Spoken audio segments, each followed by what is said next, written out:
नमस्कार, स्वागत है आपका टीवी स्टडी पॉइंट जीके में। तो चलिए हम लोग अपना टारगेट को, अपना सीरीज को, जो लुसेंट का सीरीज चला रहे हैं उसी को हम लोग आगे बढ़ाते हुए आज हम लोग देखेंगे दक्षिण भारत के प्रमुख राजवंश। दक्षिण भारत के सारे जितने भी टॉपिक लुसेंट में दिए गए हैं सारा एक ही वीडियो में कंप्लीट करने वाले हैं। तो आइए सबसे पहले जानते हैं पल्लव वंश के बारे में। पल्लव वंश का संस्थापक की बात करते हैं तो सिंह विष्णु थे, ठीक है। इनका आपको रेंज की बात किया जाए तो कार्यकाल 575 से 600 ईस्वी रहा।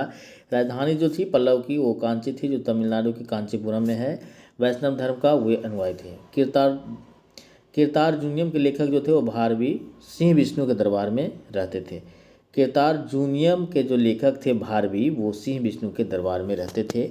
पल्लव वंश के प्रमुख शासक कौन कौन होते हैं देखिए, आपको महेंद्र वर्मन प्रथम, नरसिंह वर्मन प्रथम, महेंद्र वर्मन द्वितीय, परमेश्वर वर्मन प्रथम, नरसिंह वर्मन द्वितीय, नंदी वर्मन द्वितीय। देखिए यहाँ पर ये इंपॉर्टेंट है थोड़ा सा कि बस इंपॉर्टेंट देखिए यहाँ पर दिक्कत होती है ना, जैसे दक्षिण भारत की जो राजवंश है उसमें ज़्यादा डिटेल नहीं दिया गया, बस थोड़ा सा इंपॉर्टेंट पॉइंट दे के आपको नीचे लिख दी गई है। इससे थोड़ा समझने में दिक्कत हो जाती है, तो इसको थोड़ा सा ध्यान से पढ़ना पड़ेगा। यहाँ पर सिर्फ देखिए ये सबसे ज़्यादा पूछता भी नहीं है, तो आपको ये इंपॉर्टेंट वाला बस देख लेना है कि कौन कौन इसमें इंपॉर्टेंट हैं, ठीक है। इसमें नरसिंह वर्मन प्रथम थोड़ा ज़्यादा इंपॉर्टेंट है, ठीक है। चलिए आगे हम लोग देखेंगे। मतविलास प्रश्न की जो रचना है वो महेंद्र वर्मन के द्वारा की गई है, ठीक है।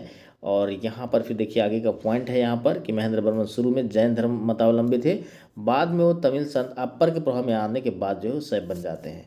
महाबलीपुरम के एकाश्व मंदिर, जिन्हें रथ मंदिर कहा जाता है, इसका निर्माण जो है नरसिंह वर्मन प्रथम के द्वारा करवाया गया। रथ मंदिर की संख्या कितनी है तो 7 है। रथ मंदिर में सबसे छोटा द्रौपदी का रथ मंदिर है, जिसमें किसी प्रकार का कोई भी अलंकरण नहीं मिलता है। बताफी कोंड व महामल्ली की उपाधि नरसिंह वर्मन प्रथम ने धारण की थी, ये भी चीज़ का ध्यान रखिएगा। इसके शासनकाल में चीनी यात्री हुएन सांग कांची यहाँ पर आए थे। ये इंपॉर्टेंट पॉइंट हो जाता है, बहुत इंपॉर्टेंट, वेरी वेरी इंपॉर्टेंट है। परमेश्वर वर्मन प्रथम शैव मतानुयायी था। उसने लोकादित्य, एकमल्ल, रणंजय, अत्यंत काम, उग्रदंड, गुण भाजक आदि की उपाधि उसने धारण की थी। इसने मामल्लपुरम में गणेश मंदिर का निर्माण करवाया था, इंपॉर्टेंट फिर हो जाता है, ठीक है। ऐसा परमेश्वर वर्मन प्रथम विद्या प्रेमी भी था। उसने विद्या विनीत की उपाधि धारण की थी। अरबों के आक्रमण के समय पल्लवों की बात करते हैं तो पल्लव शासक उसमें नरसिंह वर्मन द्वितीय था। उसे राजा सिंह यानी कि राजाओं में सिंह, आगम प्रिय यानी कि शस्त्रों का प्रेमी, और शंकर भक्त यानी कि शिव का उपासक, ये सब जो था इसको इंपॉर्टेंट उपाधियाँ उसने धारण की थी। उसने कांची के कैलाशनाथ मंदिर का निर्माण कराया, ये भी इंपॉर्टेंट हो जाता है, जिसे राज सिद्धेश्वर मंदिर भी कहा गया है। इसी मंदिर के निर्माण से द्राविड़ स्थापत्य कला की शुरुआत होती है, वेरी वेरी इंपॉर्टेंट है पॉइंट। महाबलीपुरम में शोर मंदिर का निर्माण भी नरसिंह वर्मन द्वितीय के द्वारा किया गया। कांचीपुरम के कैलाश मंदिर में पल्लव राजाओं और रानियों की आदमकद तस्वीरें लगी हुई है। कहाँ? कांची के कैलाशनाथ मंदिर में। 10 कुमार चरित्र के लेखक दंडित थे, वो नरसिंह वर्मन द्वितीय के दरबार में रहते थे। कांची के मुक्तेश्वर मंदिर या तथा बैकुंठ पेरुमाल मंदिर का निर्माण नंदी वर्मन द्वितीय ने कराया। प्रसिद्ध वैष्णव संत तिरुमंगलई अलवार नंदी वर्मन द्वितीय के समकालीन थे। अब चोल वंश की बात करते हैं। 9वीं शताब्दी ईस्वी में चोल वंश पल्लवों के ध्वंसावशेष पर स्थापित हुआ। इस वंश के संस्थापक की बात करते हैं तो विजयालय थे। इनका कार्यकाल 850 से 87 ईस्वी है। इसकी राजधानी की बात करते हैं तंजौर या तंजावुर था, या तंजाय भी इसको बोलते थे। तंजाय, तंजौर तथा तंजावुर। तंजावुर का वास्तुकार जो था कुंजर मल्लन राजराज पेरुथच्चन था। स्टार्टिंग में याद रखिएगा, इसकी कई राजधानी हुई लेकिन पहला राजधानी कौन है? तंजाय या तंजौर या तंजावुर, ठीक है। चलिए आगे का पॉइंट हम लोग देखते हैं। तंजावुर का वास्तुकार की बात करेंगे तो राजराज पेरुथच्चन, ठीक है। चलिए, विजयालय ने नरकेसरी की उपाधि धारण की थी, क्लियर। और निशुम्भसूदिनी देवी का मंदिर जो है इसके द्वारा बनाया गया। चोलों का स्वतंत्र राज्य आदित्य प्रथम ने स्थापित किया। पल्लवों पर विजय पाने के उपरांत आदित्य प्रथम ने कोदंडराम की उपाधि धारण की। तकोल्लम के युद्ध में राष्ट्रकूट नरेश कृष्ण तृतीय ने परांतक प्रथम को पराजित किया। इस युद्ध में परांतक प्रथम का जो बड़ा बेटा था वो राजादित्य मारा जाता है। आगे चलते हैं। राजराज प्रथम ने श्रीलंका पर आक्रमण किया और वहाँ के राजा महिम पंचम जो था वो वहाँ से भाग जाता है श्रीलंका के दक्षिणी जिला में रोहन में, और वहीं पर वो शरण ले लेता है। राजराज प्रथम श्रीलंका के विजित प्रदेशों को चोल साम्राज्य का एक नया प्रांत मुम्बड़ी चोल मंगलम राजधानी पोलनरुवा बनाया। राजराज प्रथम जो थे वो शैव धर्म के अनुयायी थे। इसने तंजौर में राजराजेश्वर मंदिर शिव मंदिर बनाया, बहुत ही इंपॉर्टेंट। ये तो कई बार एग्जाम में पूछे गए हैं, कहीं भी जाइए यह प्रश्न आपको मिल जाएगा।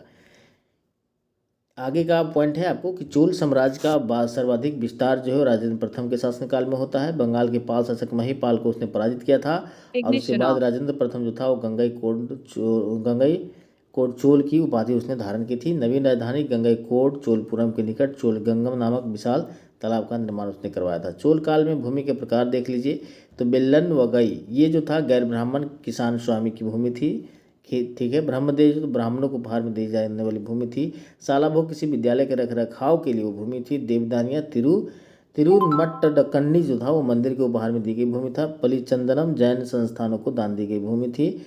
नोट में यहाँ दिया गया कि गजनी का सुल्तान महमूद राजेंद्र प्रथम का समकालीन था। राजेंद्र द्वितीय ने प्रकेसरी की एवं वीर राजेंद्र ने राजकेसरी की उपाधि धारण की थी। ये सभी प्रश्न पूछ सकता है। चोल वंश का अंतिम राजा की बात करते हैं तो वो राजेंद्र तृतीय था। चोलों एवं पश्चिमी चालुक्य के बीच शांति स्थापित करने में गोवा के कदम शासक जयकेश प्रथम ने मध्यस्थता की भूमिका की थी।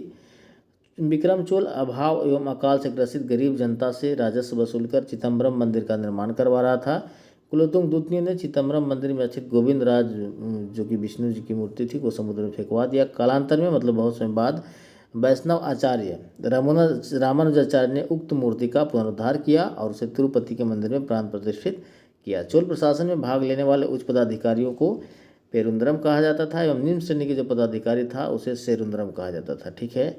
लेखों में कुछ उच्च अधिकारियों को उड़नकुटम कहा गया है जिसका अर्थ है सदा राजा के पास रहने वाला अधिकारी। संपूर्ण चोल साम्राज्य कितने मंडल में था? 6 मंडलों या 6 प्रांत में विभक्त था। मंडलम को कोट्टम में, कोट्टम को नाडु में एवं नाडु कई कुर्मों में विभक्त था। नाडु की स्थानीय सभा को नाटूर एवं नगर की स्थानीय सभा को नगरतार कहा जाता था।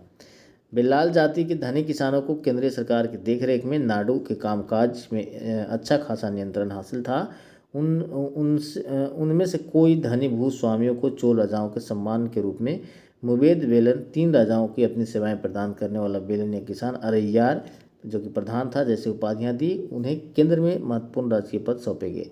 स्थानीय स्वशासन की बात करते हैं तो चोल प्रशासन की बहुत सबसे इम्पोर्टेंट आपको सबसे मुख्य विशेषता थी उर सर्वसाधारण लोगों की समिति थी जिसका कार्य होता था कि सार्वजनिक कल्याण के लिए तालाबों और बगीचों के निर्माण हेतु गांव की भूमि का अधिग्रहण करना। सभा या महासभा यह मूलतः अग्रहारों और ब्राह्मण बस्तियों की सभा थी जिसके सदस्यों को पेरुमक्कल कहा जाता था। यह सभा वरियम नाम की समितियों के द्वारा अपने कार्य को संचालित करती थी। सभा की बैठक गांव के मंदिर के निकट बट वृक्ष के नीचे जो कि उसकी परंपरा आज भी गांव में छलकती है, नीचे या तालाब के किनारे होती थी। व्यापारियों की सभा को नगरम कहते थे। चोल काल में यदि टैक्स की बात करें, भूमि टैक्स की बात करें तो भूमि कर उपज का 1/3 हुआ करता था। चलिए यहाँ पर गांव में कार्य समिति की सदस्यता के लिए जो वेतनभोगी कर्मचारी रखे जाते थे उन्हें मध्यस्थ कहते थे। उत्तर मेरूर जो अभिलेख है उसके अनुसार सभा की सदस्यता ग्रहण करने के लिए क्या क्या आपको एबिलिटी चाहिए, क्राइटेरिया मांगा जाता था, वहाँ पर दिया गया। चलिए आपको कौन एलिजिबल है और कौन नहीं, जो जिसमें इसका एबिलिटी रहेगा वो एलिजिबल होगा। सभा की सदस्यता के लिए इच्छुक लोगों की ऐसी भूमि का स्वामी होना चाहिए जहाँ से भू राजस्व वसूला जाता है। उनके पास अपना घर होना चाहिए। उम्र की बात करते हैं तो 35 से 70 होना चाहिए। वेदों का ज्ञान अवश्य होना चाहिए। प्रशासनिक मामलों की अच्छी जानकारी होनी चाहिए और वो व्यक्ति ईमानदार भी हो। पिछले 3 सालों में किसी समिति का कोई सदस्य रहा है तो वो किसी और समिति का सदस्य नहीं बन सकता। फिर है वो कि जिसने अपने या अपने संबंधियों खाते में जमा नहीं कराए हैं वह चुनाव नहीं लड़ सकता। ब्राह्मणों को दी गई करमुक्त भूमि को चतुर्वेदी मंगलम एवं दान दी गई भूमि को ब्रह्मदेव कहलाती थी। चोल सेना का सबसे संगठित अंग था पदाती सेना। चोल काल में कलंजू सोने के सिक्कों को कहते थे। और तमिल कवियों में जयंगोंदर प्रसिद्ध कवि था जो कुलोत्तुंग प्रथम का राजकवि था जिसकी रचना है कलिंग तुपर्णी, ठीक है। कंबन और कुट्टन और पुगलेंदी को तमिल साहित्य का, और यहाँ पर ये प्रश्न पूछा बिहार का कोई एग्जाम रहेगा तो ये सब प्रश्न उठाने की बहुत संभावना है, बहुत बार आया है। कंबन और कुट्टन और पुगलेंदी जो था वो तमिल साहित्य का था। पंप पुनरन जो था वो कन्नड़ साहित्य का त्रिरत्न कहा गया है। देखिए इसमें आधा न दो आएगा, यहाँ पर कन्नड़ में भी आ रहा था, ऐसे आप पकड़ सकते हैं, ठीक है। चलिए परसी ब्राह्मण में तंजौर के बृहदेश्वर मंदिर के विमान को भारतीय वास्तुकला का निकष माना जाता है। चोल कालीन नटराज प्रतिमा को चोल कला का साहित्य सार या निचोड़ कहा जाता है। चोल कांस्य प्रतिमाएं संसार की सबसे उत्कृष्ट कांस्य प्रतिमाओं में गिनी जाती है। शैव संत ईशान शिव पंडित राजेंद्र प्रथम के गुरु थे। चोल काल 10वीं सदी का सबसे महत्वपूर्ण बंदरगाह कावेरी पट्टनम था। आगे चलते हैं हम लोग। कि बहुत बड़ा गांव जो एक इकाई के रूप में शासित किया जाता था तनियर कहलाता था। उत्तर मेरू शिलालेख जो सभा संस्था का विस्तृत वर्णन उपस्थित करता है परांतक प्रथम के शासनकाल से वो संबंधित था। चोलों की राजधानी के कालक्रम की बात करते हैं। सबसे पहले उदयपुर, फिर तंजौर, गंगईकोंड, चोलपुरम एवं कांची रहा। चोल काल में सड़कों की देखभाल बगान समिति करती थी। चोल काल में आम वस्तुओं के आदान प्रदान का आधार धान था। चोल काल के विशाल व्यापारी समूह निम्न थे जो कि वलंजियार, नानादैस एवं मणिग्रामम था। आगे चलते हैं हम लोग। विष्णु के उपासक अलवार व शिव के सहायक उपासक जो थे वो नयनार संत कहलाते थे। अब आते हैं हम लोग राष्ट्रकूट वंश के बारे में। राष्ट्रकूट राजवंश का संस्थापक दंती दुर्ग 752 ईस्वी में किया था। शुरुआत में वो कर्नाटक के चालुक्य राजाओं के अधीन था। उसकी राजधानी मणिकर या मानखेद वर्तमान में मालखेड़ सोलापुर के निकट है, वहाँ पर थी। ठीक है। राष्ट्रकूट वंश के प्रमुख शासक की बात करते हैं। कृष्ण प्रथम, ध्रुव, गोविंद तृतीय, अमोघ वर्ष, कृष्ण द्वितीय, इंद्र तृतीय एवं कृष्ण तृतीय रहा। एलोरा के प्रसिद्ध कैलाश मंदिर का निर्माण कृष्ण प्रथम ने करवाया। ध्रुव राष्ट्रकूट वंश का पहला शासक था जिसने कन्नौज पर अधिकार करने हेतु त्रिपक्षीय संघ में भाग लिया। याद ध्यान दीजिएगा कि राष्ट्रकूट की ओर से ध्रुव जो था त्रिपक्षीय संघर्ष में भाग लिया था। ये कहाँ, कन्नौज के लिए संघर्ष जारी था। और प्रतिहार नरेश वत्सराज और पाल नरेश धर्मपाल को उसने पराजित भी किया था। ध्रुव को धारावर्ष भी कहा जाता है। गोविंद तृतीय ने त्रिपक्षीय संघर्ष में भाग लेकर चक्राय उदय के संरक्षक धर्मपाल तथा प्रतिहार वंश के शासक नागभट्ट द्वितीय को पराजित किया। पल्लव, पांड्य, केरल व गंग शासकों के संघ को गोविंद तृतीय ने नष्ट किया। अमोघ वर्ष जैन धर्म का अनुयायी था। उसने कन्नड़ में कविराज मार्ग की रचना की। आदि पुराण के रचनाकार जिनसेन, गणिताचार्य संग्रह के लेखक महावीराचार्य एवं अमोघ वृत्ति के लेखक सक्तायन अमोघ वर्ष के दरबार में रहते थे। अमोघ वर्ष ने तुंगभद्रा नदी में जल समाधि लेकर अपने जीवन का अंत किया। इंद्र तृतीय के शासनकाल में अरब निवासी अल-मसूदी भारत आया। इसने तत्कालीन राष्ट्रकूट शासकों को भारत का सर्वश्रेष्ठ शासक कहा है। राष्ट्रकूट वंश का अंतिम महान शासक कृष्ण तृतीय था। इसी के दरबार में कन्नड़ भाषा के कवि पुण्य रहते थे जिन्होंने शांति पुराण की रचना की। चालुक्य के कल्याणी तैलप द्वितीय ने 973 ईस्वी में कर्क को हराकर राष्ट्रकूट राज्य पर अपना अधिकार कर लिया और कल्याणी के चालुक्य वंश की नींव डाली। एलोरा एवं एलिफेंटा महाराष्ट्र गुहा मंदिरों का निर्माण राष्ट्रकूटों के समय ही हुआ। एलोरा में 34 शैलीकृत गुफाएं हैं जिसमें 1 से 12 तक बौद्धों, 13 से 29 तक हिंदुओं तथा 30 से 34 तक जैनों की गुफाएं हैं। बौद्ध गुफाओं में सबसे प्रसिद्ध विश्वकर्मा गुफा संख्या 10 है। इसमें एक चैत्य है, वहाँ पर 2 मंजिली और 3 मंजिली गुफाएं भी हैं जिन्हें 2 थल या 3 थल नाम दिया गया है। एलोरा की गुफा 15 में विष्णु की नरसिंह अर्थात पुरुष सिंह के रूप में दिखलाया गया है। एलोरा गुफाओं का सर्वप्रथम उल्लेख फ्रांसीसी यात्री थेविनेट ने 17वीं शताब्दी में किया था। राष्ट्रकूट शैव, वैष्णव, शाक्त संप्रदाय के साथ साथ जैन धर्म के भी उपासक थे। राष्ट्रकूटों ने अपने राज्यों में मुसलमान व्यापारियों को बसने तथा इस्लाम के प्रचार की स्वीकृति दी थी। आगे का पॉइंट है चालुक्य वंश यानी कि बतापी। जयसिंह ने बतापी के चालुक्य वंश की स्थापना की जिसकी राजधानी बतापी बीजापुर के निकट थी। इस वंश के प्रमुख शासक की बात करते हैं। पुलकेशिन प्रथम, कीर्तिवर्मन, पुलकेशिन द्वितीय, विक्रमादित्य, विनयादित्य एवं विजयादित्य। इसमें सबसे प्रतापी राजा पुलकेशिन द्वितीय था। महाकूट स्तंभ लेख से प्रमाणित होता है कि पुलकेशिन द्वितीय बहु सुवर्ण एवं अग्निष्टोम यज्ञ संपन्न करवाया था। जिनेन्द्र का मेघुती मंदिर पुलकेशिन द्वितीय ने बनवाया था। पुलकेशिन द्वितीय ने हर्षवर्धन को हराकर परमेश्वर की उपाधि धारण की थी। इसने दक्षिणापथेश्वर की उपाधि भी धारण की थी। पल्लव वंशी शासक नरसिंहवर्मन प्रथम ने पुलकेशिन द्वितीय को लगभग 642 ईस्वी में परास्त किया और राजधानी बादामी पर अधिकार किया। संभवतः इसी युद्ध में पुलकेशिन द्वितीय मारा गया। इसी विजय के बाद नरसिंहवर्मन ने बतापी कोंड की उपाधि धारण की। एलोह अभिलेख का संबंध पुलकेशिन द्वितीय से था। ठीक है। लेखक रवि कीर्ति जो थे। अजंता की एक गुहा चित्र में फारसी दूतमंडल को स्वागत करते हुए पुलकेशिन द्वितीय को दिखाया गया है। बतापी का निर्माणकर्ता कीर्तिवर्मन को माना जाता है। मालवा को जीतने के बाद विनयादित्य ने शकलोत्तर पथनाथ की उपाधि धारण की। विक्रमादित्य द्वितीय के शासनकाल में ही दक्कन में अरबों ने आक्रमण किया। इस आक्रमण का मुकाबला विक्रमादित्य के भतीजा पुलकेशी ने किया। इस अभियान की सफलता पर विक्रमादित्य ने इसे अब निजानाश्रय की उपाधि प्रदान की। विक्रमादित्य की प्रथम पत्नी लोक महादेवी थी ने पटदकल में विरूपाक्ष महादेव मंदिर तथा उसकी दूसरी पत्नी त्रैलोक्य देवी ने त्रैलोकेश्वर मंदिर का निर्माण कराई। इस वंश का अंतिम राजा कीर्तिवर्मन द्वितीय था। इसे इसके सामंत दंतिदुर्ग ने परास्त कर एक नए वंश राष्ट्रकूट वंश की स्थापना की। ऐहोल को मंदिरों का शहर कहा जाता है। चालुक्य वंश। अब बेंगी की बात करते हैं तो बेंगी के चालुक्य वंश का संस्थापक विष्णुवर्धन था। इसकी राजधानी बेंगी आंध्र प्रदेश में थी। इस वंश के सबसे प्रतापी राजा विजयादित्य तृतीय था, जिसका सेनापति पंडरंग था। यादव वंश की बात करते हैं। देखिए अब ये सबसे आपको सिर्फ कौन था आपको संस्थापक और कौन अंतिम था याद रखते हुए चलते बनिए। देवगिरी के यादव वंश की स्थापना की बात करते हैं तो भीलम पंचम। राजधानी की बात करते हैं तो देवगिरी। सबसे प्रतापी राजा सिंहन था। ठीक है। तो कार्यकाल की बात करते हैं तो 1210 से 46 था। और अंतिम स्वतंत्र शासक रामचंद्र था। इसने अलाउद्दीन के सेनापति मलिक काफूर के सामने आत्मसमर्पण किया था। होयसल वंश की स्थापना की बात करते हैं तो विष्णुवर्धन था। होयसल वंश जो था यादव वंश की एक शाखा था। चिन्ना केशव मंदिर का निर्माण विष्णुवर्धन ने 1117 में किया। होयसल वंश का अंतिम शासक बीरबललाल तृतीय था। इसे मलिक काफूर ने हरा दिया था। राजधानी की बात करते हैं तो द्वार समुद्र, जो आधुनिक हेली बिल्डिंग उसको आजकल कहा जाता है। कदम की बात करते हैं तो मयूर शर्मा इसके संस्थापक था। राजधानी की बात करते हैं तो बनवास, यानी कि वन में कदम का पेड़ है। ठीक है, इस तरह से याद रखिएगा। गंग वंश की बात करते हैं। संस्थापक वज्रहस्त पंचम था। गंग वंश जो था प्रथम कोंकणी बर्मा का अभिलेखों के अनुसार गंग वंश प्रथम शासक कोंकणी बर्मा था। और गंगों का प्रारंभिक राजधानी कुबलाल कोलर थी, जो बाद में तलकाड हो गई। दत्तक सूत्र पर टीका लिखने वाला गंग शासक माधव प्रथम था। काकतीय वंश के संस्थापक की बात करते हैं तो बीटा प्रथम था।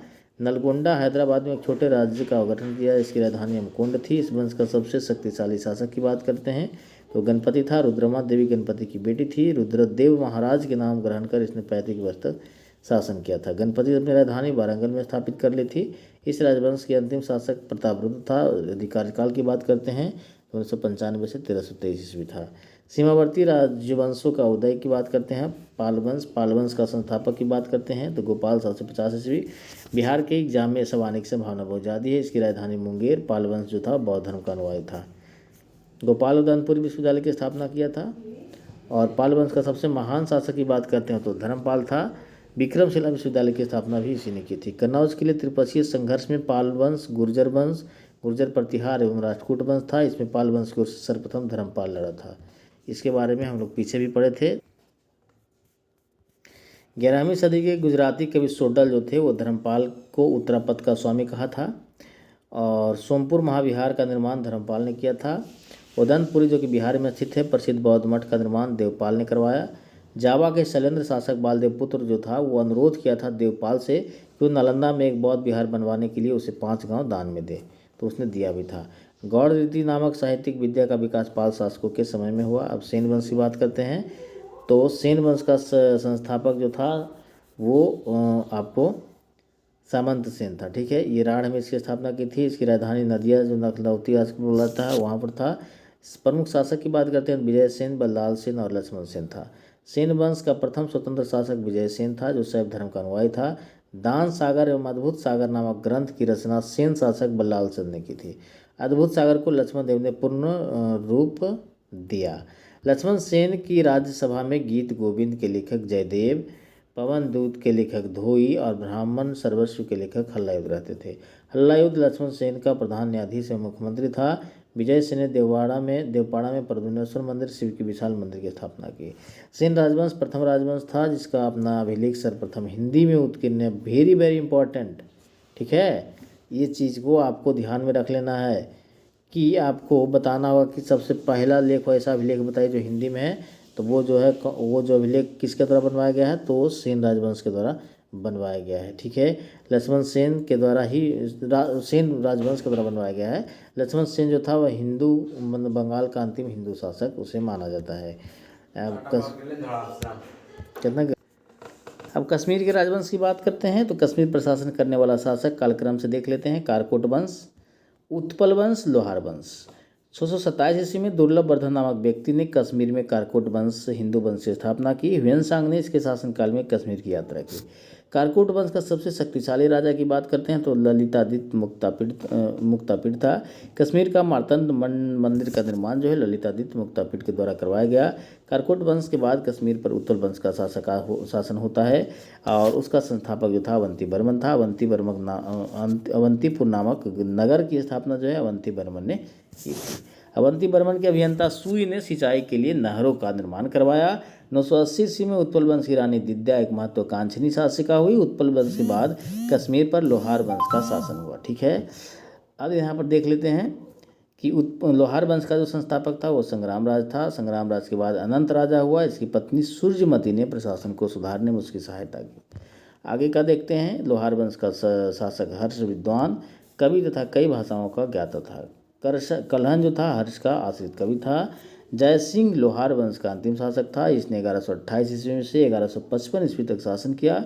जय सिंह के शासन के साथ ही कलहन की राजतरंगिणी का विवरण जो है वो समाप्त हो जाता है। अब कामरूप का वर्मन वंश देखते हैं। 4वीं शताब्दी के मध्यकाल कामरूप वर्मन वंश का उदय होता है। इस वंश की प्रतिष्ठा का संस्थापक जो था पुष्य वर्मन था। इसकी राजधानी प्रागज्योतिषपुर थी। बाद में कामरूप पाल साम्राज्य का अंग बन गया। राजपूत राजवंशों की उत्पत्ति देखते हैं तो गुर्जर प्रतिहार वंश। मालवा का शासक नागभट्ट प्रथम गुर्जर प्रतिहार वंश का संस्थापक था। नागभट्ट द्वितीय को राष्ट्रकूट सम्राट गोविंद तृतीय ने हराया था। प्रतिहार वंश के यदि सर्वाधिक शक्तिशाली राजा की बात करते हैं तो मिहिर भोज था। मिहिर भोज अपनी राजधानी कन्नौज में बनाया था। वह विष्णु भक्त था। विष्णु के सम्मान में उसने आदि वराह की उपाधि धारण की थी यानी ग्रहण की थी। राजशेखर प्रतिहार शासक महेंद्र पाल के दरबार में रहते थे। इस वंश का अंतिम शासक यशपाल जो 1036 ईस्वी में था। दिल्ली नगर की स्थापना की बात करते हैं तो तोमर नरेश अनंगपाल ने 11वीं सदी के मध्य में की थी। ठीक है, गढ़वाल यानी कि राठौर राजवंश की बात करते हैं। संस्थापक चंद्रदेव था। राजधानी वाराणसी थी। सर्वाधिक शक्तिशाली शासक की बात करते हैं तो गोविंद चंद्र था। इसका मंत्री लक्ष्मीधर शास्त्रों का प्रकाट पंडित था। इसने कृत्य कल्पतरु नामक ग्रंथ लिखा था। गोविंद चंद्र एक रानी कुमार देवी ने सारनाथ में धर्मचक्र जिन विहार बनवाई। आगे का देखते हैं। पृथ्वीराज तृतीय ने स्वयंवर से जयचंद पुत्री की संयुक्ता का अपहरण कर लिया था। इस वंश का अंतिम शासक जयचंद था, जिसे गोरी ने 1194 में चंदावर के युद्ध में मार डाला। चहमान या चौहान वंश की बात करते हैं तो इसका संस्थापक वासुदेव था। पहला राजधानी यही छत्र में थी। बाद में जयराज द्वितीय ने अजमेर में जो है इसके नगर में राजधानी की स्थापना की। और इस वंश का सबसे शक्तिशाली शासक की बात करते हैं तो अर्णोराज के पुत्र विग्रहराज चतुर्थ विशलदेव, जिसका कार्यकाल 1153 से 1163 हुआ। इसने हरिकेली नामक संस्कृत नाटक की रचना की। सोमदेव जो था सोमदेव विग्रहराज चतुर्थ के राजकवि थे। ललिता विग्रहराज नामक नाटक इन्होंने लिखा था। 2.5 दिन के झोपड़ा नामक मस्जिद जो था वो विग्रहराज चतुर्थ के द्वारा निर्मित एक विद्यालय था। पृथ्वीराज तृतीय इस वंश का अंतिम शासक हुआ। चंद्रवरदायी पृथ्वीराज तृतीय का राजकवि था। इसकी रचना पृथ्वीराज रासो है। तराइन का प्रथम युद्ध की बात करते हैं तो 1191 ईस्वी में हुआ। पृथ्वीराज तृतीय जो है आपको तृतीय की विजय एवं गौरी की हार होती है। तराइन की द्वितीय युद्ध की बात करते हैं तो 1 साल बाद 1192 में होती है और इसमें जो है गौरी की विजय एवं पृथ्वीराज तृतीय की हार होती है। परमार वंश की बात करते हैं तो संस्थापक उपेंद्र राज था। राजधानी धारा नगरी थी और प्राचीन राजधानी उज्जैन था। सबसे शक्तिशाली शासक की बात करते हैं तो राजा भोज था। भोपाल के दक्षिण में भोजपुर नामक झील का निर्माण राजा भोज ने करवाया था। उसने कहाँ पर?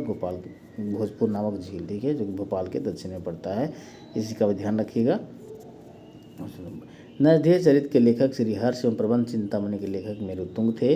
राजा भोज ने चिकित्सा, गणित एवं व्याकरण पर अनेक ग्रंथ लिखे। भोजकृत युक्ति कल्पतरु में वास्तुशास्त्र के साथ साथ विविध वैज्ञानिक यंत्र व उनके उपयोग का उल्लेख है।